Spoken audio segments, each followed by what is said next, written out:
Y abrimos el segundo bloque de Redacción Abierta hablando sobre esto que te anticipamos, que tiene que ver con la cuestión digital, pero la cuestión real. Porque nos basamos y tomamos, la verdad que a mí me pareció bastante preocupante, una investigación que hizo la revista Crisis, una investigación muy exhaustiva, que da cuenta de cómo actúan estas milicias digitales de la ultraderecha. No es la originalidad argentina la que nos lleva a eso, porque este es un modelo que se viene replicando a nivel mundial, ya se dio en Estados Unidos, se ha dado con otro tenor en Europa y obviamente que acá tiene su versión local. Lo interesante, lo muy interesante que tiene esta investigación de la revista Crisis es un poco que le pone nombres a aquellos virulentos usuarios digitales o tuiteros que actuaban desde afuera del Estado y ahora tienen justamente los resortes del Estado para actuar de manera virulenta, de manera violenta, y eso también ya se termina replicando en el terreno real, que es un poco, podemos hablar de la violencia digital, siempre hemos dicho acá y hemos tratado en varios programas, diciendo que no es virtual, es real también, y se concretan violencias reales. Pero ya pasan, si quieres ponerlo en otro título, al terreno físico. Vemos el informe que ha preparado la producción sobre esto y lo charlamos acá con nuestros invitados. La revista Crisis publicó una investigación de la que hablaron todos los medios, siguen hablando todos los medios, que se llama Las milicias digitales de la ultraderecha.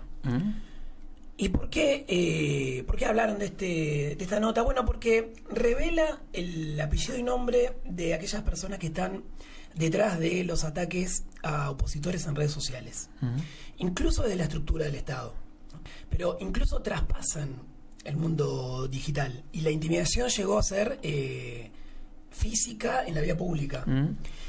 Es tan impactante la investigación que también revela las terminales que tienen estos grupos en los servicios de inteligencia del Estado hoy. El escritor Javier Marías dijo en una entrevista que si Joseph Goebbels, aquel famoso jefe de propaganda del gobierno nazi, hubiese tenido internet, habría ganado la Segunda Guerra Mundial y el mundo hoy sería nazi. Esta frase nos sirve como disparador para pensar en la centralidad que tienen las redes sociales en la actualidad y cómo el gobierno de Javier Milei las utiliza en la construcción de un enemigo y su denostación y ataque permanente. En el primer piso de la Casa Rosada, el ex Salón de las Mujeres, ahora Salón de los Próceres, funciona la llamada madriguera. Esto es el Troll Center, desde donde se fabrica lo que algunos periodistas titularon como el algoritmo de Irigoyen. Esto es un relato favorable al gobierno de Milei en las redes sociales. Y cuando alguien sube un posteo, sea escrito o en imagen o en video, en el que se critica al gobierno y tiene un mínimo de impacto, empezará a notar cómo se llena de comentarios ofensivos contra su persona, denostándolo y acusándolo de cobrar sobres, de no haber dicho nada durante los 4 años de Alberto Fernández, o incluso recibirá amenazas. Esto tiene el objetivo de mostrar que la mayoría de la gente está con el gobierno e intenta que este usuario crítico a la gestión de Milei tienda a dejar de subir contenido opositor, más que a subir, o además de subir, a producir. Como la confirmación de un modus operandi que tiene la comunicación oficial y paraoficial avalada por el presidente, que se hace el gil para que ese mecanismo desacredite cuando una voz lo critica. Hay toda una polémica en X, lo que era Twitter, acerca de la identidad de una cuenta. Es esta cuenta: Enfant Terrible, Nicola Brandeis, ministros del gobierno, figuras encumbradas del oficialismo en el Congreso, dicen: esta cuenta es la cuenta de Santiago Caputo, el cerebro del marketing de Javier Milei. ¿Sabes qué? Te da como cierto temor a expresarte, porque si cada cosa que vas a decir que al gobierno no le gusta mucho, le molesta a alguien del gobierno, te van a retrucar, es desagradable. Yo no voy a discutir nada de lo que hace el presidente en redes. Le pido al presidente que salga al mundo real. Yo no estoy preocupado por lo que el presidente tuitea, no leo lo que el presidente tuitea, no me importa lo que el presidente tuitea. En algún momento sabremos quién paga las hordas de troles y de esbirros que tienen redes, ¿sí? Porque en algún momento se va a saber.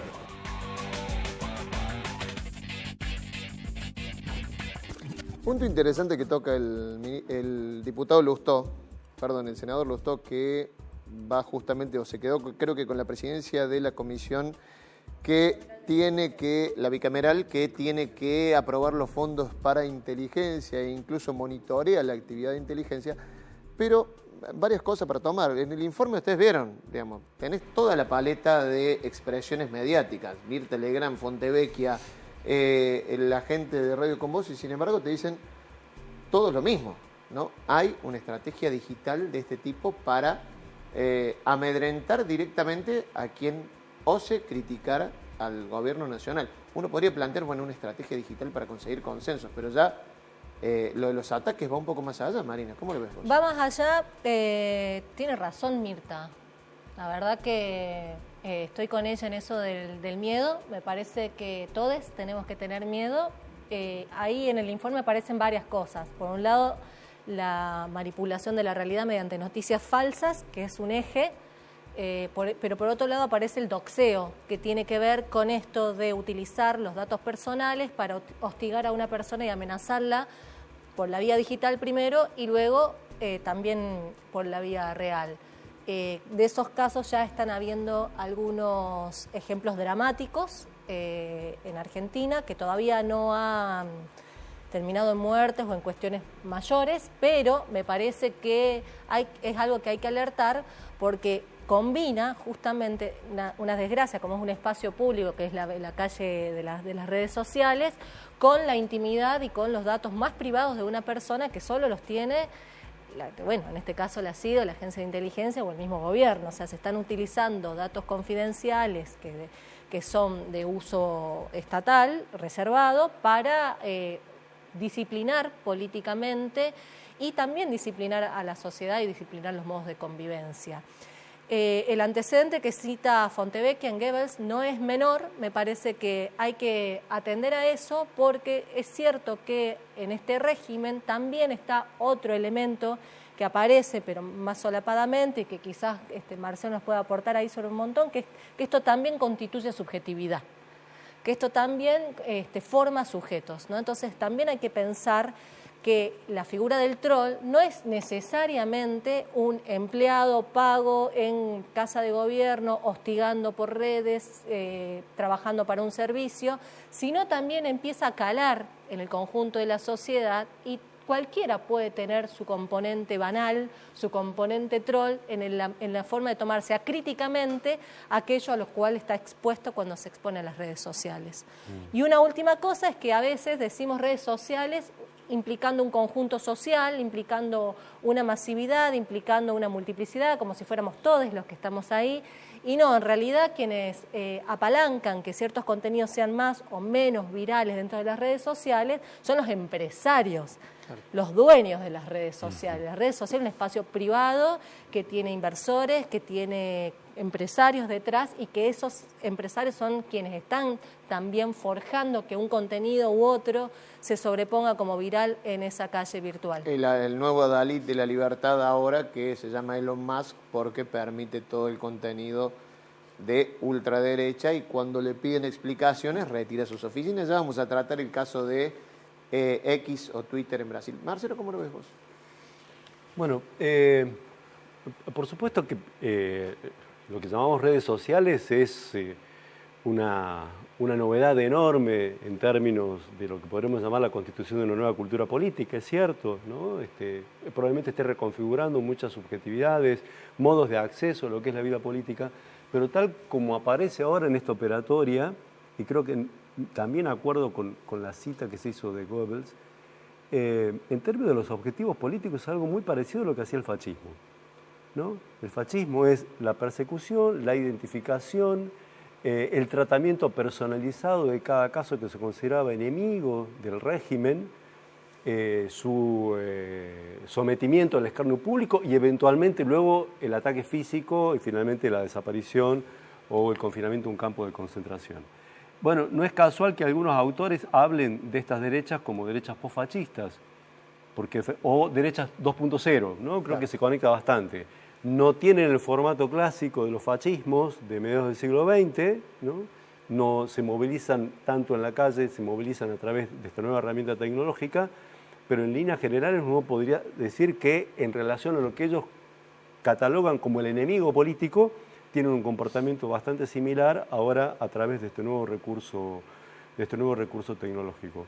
Sí creo que tiene razón Martina cuando dice no se trata únicamente, es un error pensarlo en términos de empleados que son contratados para generar todo un movimiento. Sino que va permeando una cultura. Es posiblemente, no lo sabemos hasta dónde está llegando, yo no conozco estudios al respecto, pero obviamente el discurso comienza a condicionarse, o por aquellos que en función de estos ataques se retiran de ese ámbito, porque no quieren estar más ahí sometidos a estos ataques, y en una especie de costumbre de todos aquellos que absorbiendo esos contenidos y creyendo que, o asumiendo que ese es el modo normal de discutir o de agredir al constituido ahora como enemigo político, hacen de esto una práctica normal. Yo creo que sí, que efectivamente es una tendencia muy preocupante, y planteo en estos términos, yo no lo he visto así, pero planteo en estos términos, creo que hoy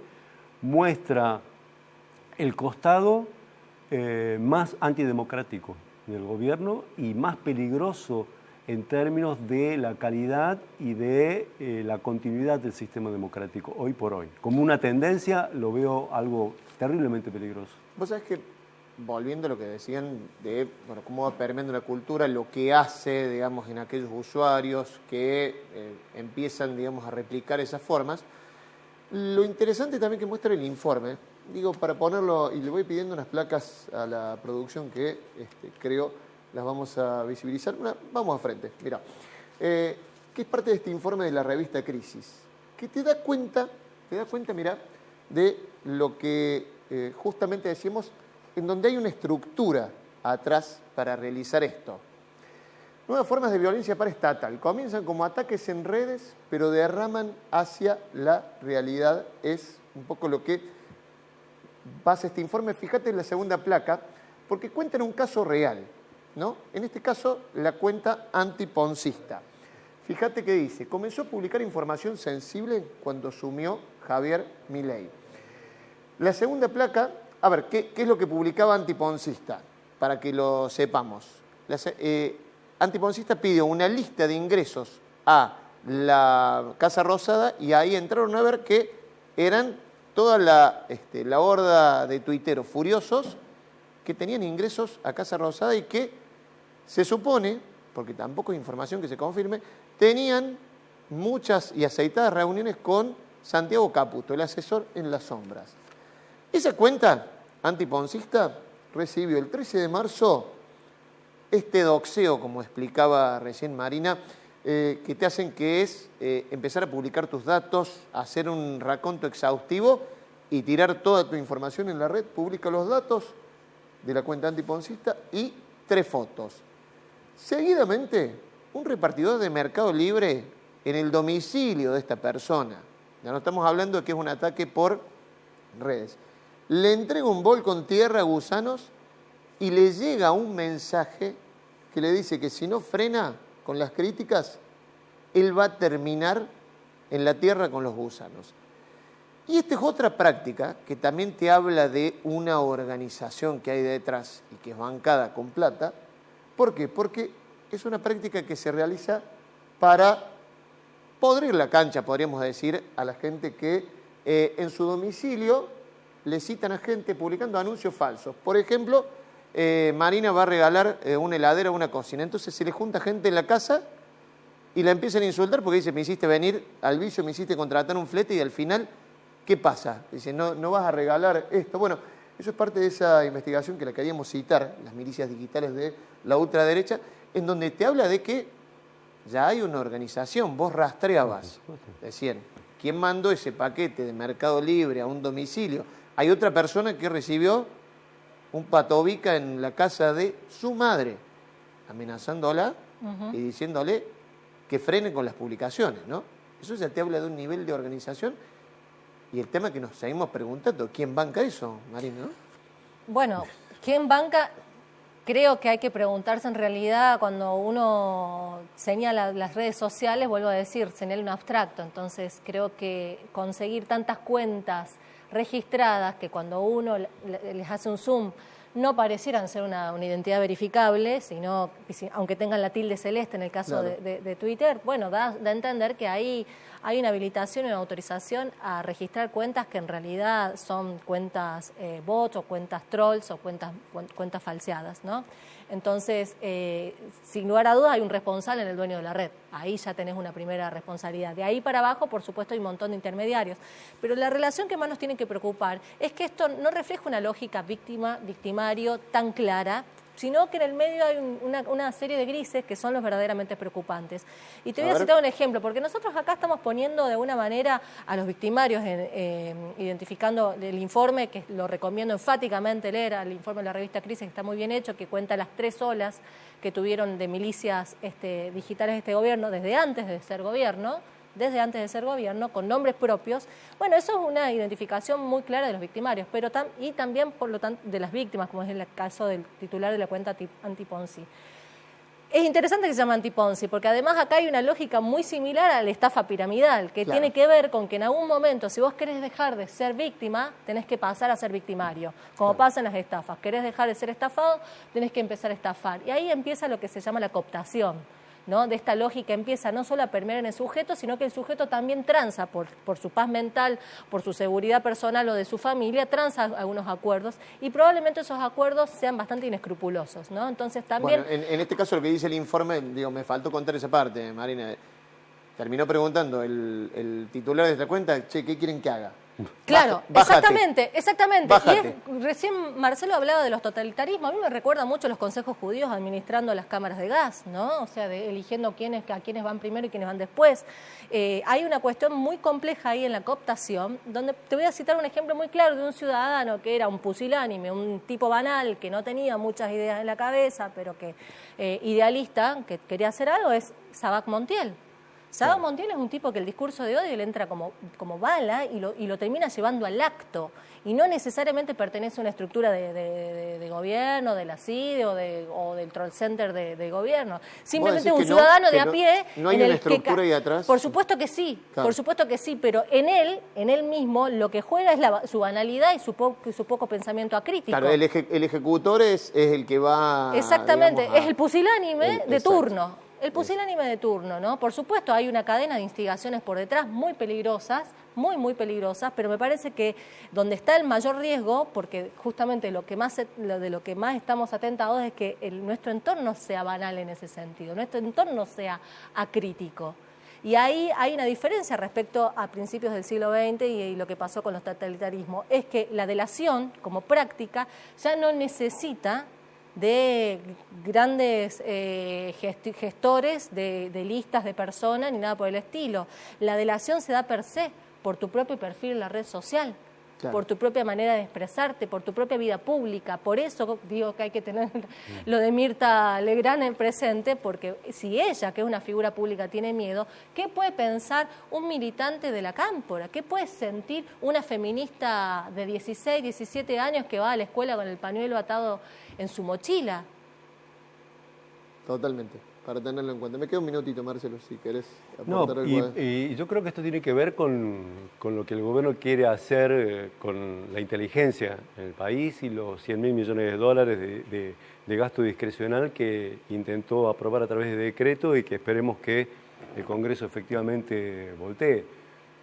La gran sospecha es que efectivamente buena parte de esos recursos tienen que ver con sostener, acrecentar y hacer aún más virulento toda esta práctica, que es una práctica política de delación, una práctica política punitiva y eventualmente también una práctica política que lleva a la agresión física, y me parece que sería muy saludable, porque efectivamente la denuncia que se hace en términos de por qué no se quiere aprobar este decreto, contradiciendo el discurso de que es un decreto para derivar recursos en la lucha contra el terrorismo y el narcotráfico, es justamente porque los antecedentes son clarísimos al respecto. ¿Qué es lo que está haciendo el gobierno con las redes sociales? Y me parece muy valioso este gesto político con ese argumento. No es un argumento en términos buenos, no es que no hay plata, no es un argumento bueno, habría que ver. No, es un argumento que apunta directamente al corazón de esta estrategia, así que me parece muy valioso de parte del Congreso. Les agradezco a los dos haber estado acá para ayudarme a entender y charlar un poco estos temas que son más que interesantes y que queríamos tratar en Redacción Abierta. Última pausa, ya venimos con el cierre.